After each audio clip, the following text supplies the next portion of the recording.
In this video, we'll talk about polymorphism. Before we dive into what's polymorphism in Java, let's look at the word polymorphism.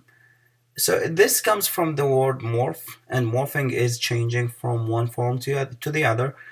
So we can say the ability for an object to take multiple forms depending on the way we look at that object. And in Java, it's the same thing, allowing an object to take multiple forms.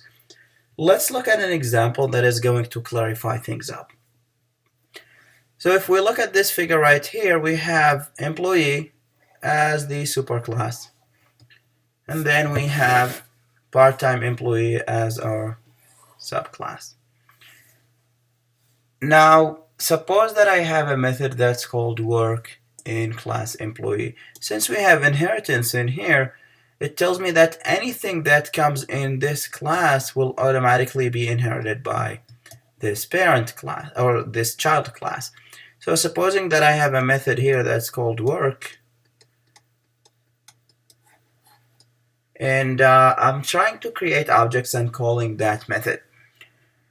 Now, if I just have it like this, then this method is going to be inherited by this class, and the same body that goes in the parent class is going to go to the child class. But what we are doing is we're doing an override in part-time employee. So I'll have another work method here, which is going to be the same public, and then it's going to be work, and supposing that it's void. Now this is going to have its own lines of code as well. So this has its own lines of code for employee class, and then we have the one for part-time employee. Now let's see what's going to happen if we create objects. So if I create an object of type employee and call the work method, it's going to call the one in class employee. So supposing that the one in class employee is going to print, let me just have something simple like W1. This is in class employee, and in part-time employee it's going to print W2 for me. So if I create an object as type employee and call that method, I will get W1. If I create an object of part-time employee and call the method work, since I did an override and now the code here is going to print W2, now it's going to print W2 for me. Now, so far so good. We know because this is an object of this class, it's going to call the method of this class, and the other one is an object of the other class, it's going to call the method of the other class. But didn't we say when we have the inheritance hierarchy, we have the is a relationship? So by this definition, we are saying that a part-time employee in this case is also an employee.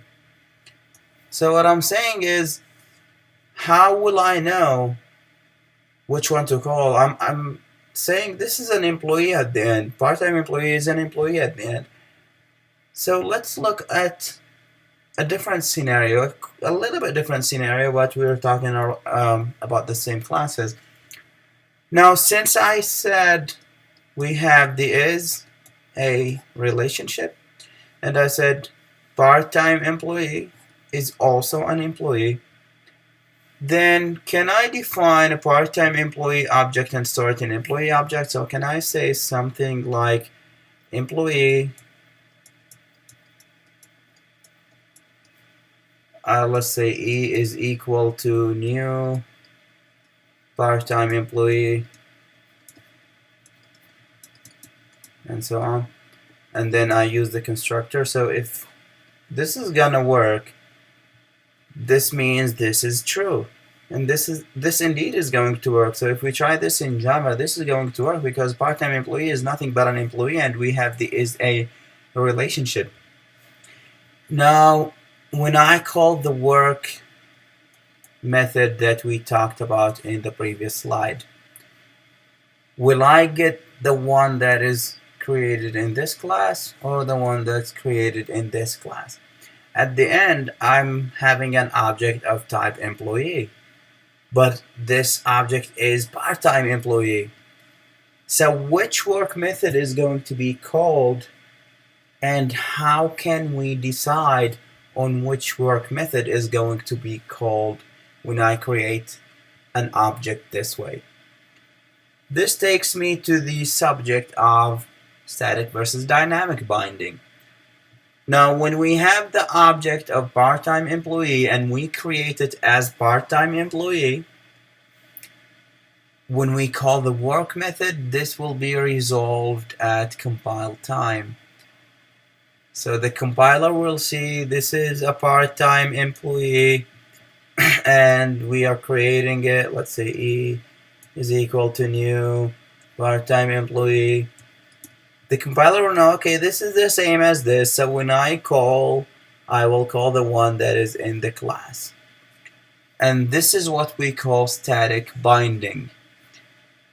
Now, if we create the object of part-time employee as type employee, so if I say now I will have employee E is equal to new part-time employee, then calling the work method will be resolved at runtime. The compiler will not resolve this at runtime. We will resolve which work method are we going to call. Now at the end we'll call this, and then this is called dynamic binding, and it's also known as late binding. So polymorphism is made possible in Java because of late binding or dynamic binding. So if you were asked why is polymorphism possible in Java, or why does it happen in Java, the answer is because we are supporting late binding or dynamic binding. Now, this is in theory. Let's see how we can do this in practice. So let's go and look at some examples. Now recall this example that we had. We had a person, and the person can be a student or an employee, and an employee can just be an employee or a manager. So the manager is also an employee. So we can think of the manager as kind of the same situation as our part-time employee in the slides, but now it's just named differently. Now let's see what can we do with polymorphism in this case. Now as you can see, I have the work method here, and I have the get info, and in the employee, let me just define the get info here as well. So public void get info. I'm just doing an override for this. So I'm calling super.getInfo, and then I'll just add department. Because if you recall, in the getInfo in person class, it's just going to print the name. So I'll just print department here is equal to, or better yet, this one, and then department. So I'm just doing an override for the one in here, because remember this is the get info, and in the manager here I'm calling the super. Now this is going to call, if you recall previously, it just printed the manager because it went to the super implementation, and since we didn't have an implementation in employee, it just didn't print the department. But now it should print the department, as we will see. So let's run this. See, now it's printing the department even with the manager's name. Previously, we did not have the department printed with the manager's name, because when we called super here, it went to the implementation in the superclass. So the superclass, the direct superclass for manager is employee, but we don't have that implementation, so it jumped to the next level. But now, since we have the implementation or the override in employee, it's gonna stop at that level. Now this is not polymorphism yet, this is just revisiting some of the inheritance concepts. And let's go and try to utilize polymorphism in here. Now, I have three objects. I have student, I have employee, and I have manager. So let me take all of this code out, and let's do something. I just said these are all objects of type person because all of them are extending person at the end. So this is extending person directly. So student is inheriting person, employee is inheriting person, manager is inheriting employee, which in turn is inheriting person. So I can say each object of those is eventually an object of type person. And this is going to allow me to do the following. I'll say person array, and then this is going to, I'll just call it B, is equal to, and I will place all of these three objects, S and E and M. And now what I can do is I can just do a for loop on that array. And what I can do is I will get the object at that location, P of I dot get info. And if I do this and say okay, now see what's happening here. This is called from the student class. And if we go to the implementation in the student class and look at get info, it's going to print the name from person because we're calling super, and then going to print student ID and major, and this is what I'm getting. Now this one should come from employee class. It's calling the get info from person and then adding department. And similarly for manager, it's calling the one in the manager class because I have get info from the super class, which is printing the name and the department, and then I'm printing this part as well. So this is how we are utilizing polymorphism to call different methods from different classes, and at the end what I'm doing is I'm just defining all of them as of type person. Now let's look at another final example for the polymorphism, and there is something that I wanted to cover first. So let's suppose that I want to know how many objects did I get, how many people did I create, how many instances of that class. Now recall when we said if you define, let's say, an attribute as static, is going to be the same for every attribute. So let me show you something. So let's say I will have a protected, we can make it private as well, static integer, and I'm going to call this count. Let me set it to 0 at the beginning. And then I will say public void. I know this should be an integer, but public void is going to be easier to call. How many, I'll just call it how many because it's going to tell me how many objects. And then I'm doing this, system.out.println you created,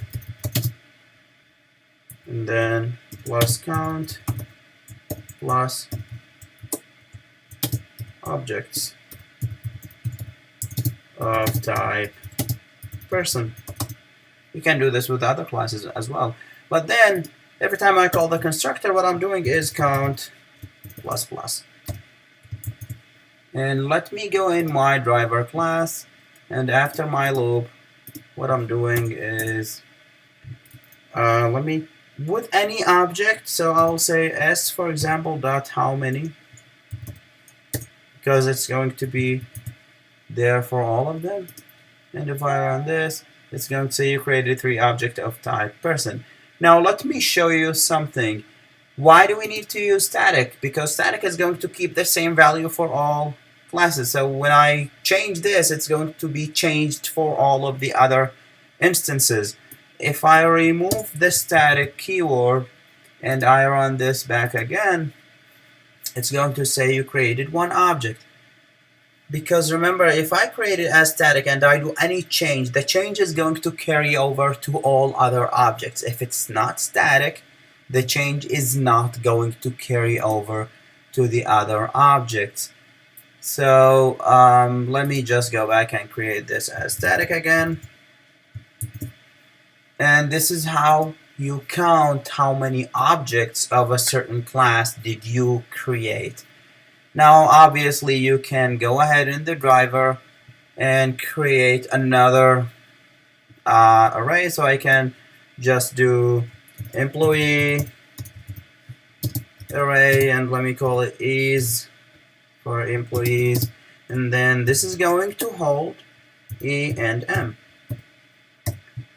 So what's gonna happen if I try to carry S? I will not be able to because it's not of the type employee. Cannot convert it. Can I do manager is equal to employee and manager? The answer is no, because employee is not a manager while manager is an employee. So this is how you should do it. You can also do the following. So array list. If you don't know the number of objects you're going to append, so array list, let me call it AL, is equal to new array list.